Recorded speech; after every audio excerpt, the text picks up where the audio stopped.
But first, let's get into the course. What are we going to be seeing at the Vuelta in 2019? It kicks off with an opening team time trial. It is just 13.4 kilometers long, but that is going to set up the pecking order for the remainder of the race.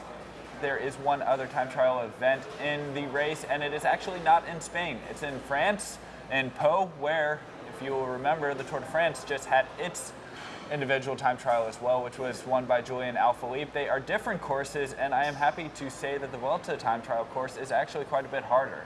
Yeah, of course, this being the Vuelta, they did have to make it a little bit more mountainous. It takes place in a valley just on the other side from the time trial course at the Tour de France.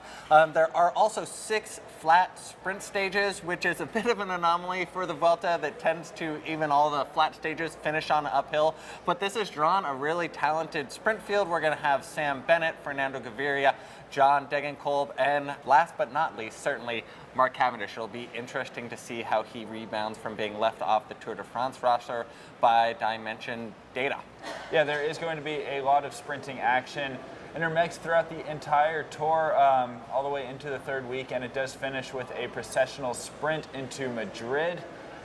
There are 4 intermediate, they call intermediate, kind of hilly stages throughout the Vuelta, but these are no joke. The second one is actually finishes on a Cat 1 mountain. So these intermediate stages, while they may look like kind of like ride off, not the hardest of the tour, they have the potential to be quite decisive. Yeah, and then above these medium mountain stages are the 9, count them, 9, almost half of the stages in this Vuelta a España are classified as full-on mountain stages. The Vuelta, of course, is considered a race for the pure climbers, and this one is not going to disappoint. Which stage are you most looking forward to?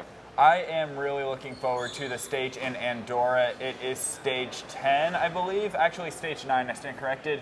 It is only 95 kilometers long, and they have packed 5 categorized mountain passes into this really, really short, explosive stage.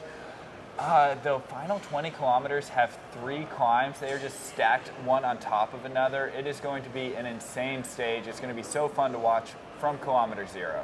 I am most looking forward to stage 18. This is a stage that takes place in the central mountain system right outside of Madrid, where the race will finish on stage 21, of course. And this race features 4 category 1 climbs almost back to back. It's a really interesting route. It actually goes over the same mountains, or it goes over 2 mountains 4 times, basically. It does the route out and back, does a little lollipop, and comes back over the same mountains. I've never really seen a course like that. I'm looking forward to it. And then, of course, this being the penultimate mountain day at the Vuelta, it is going to be a big GC battle.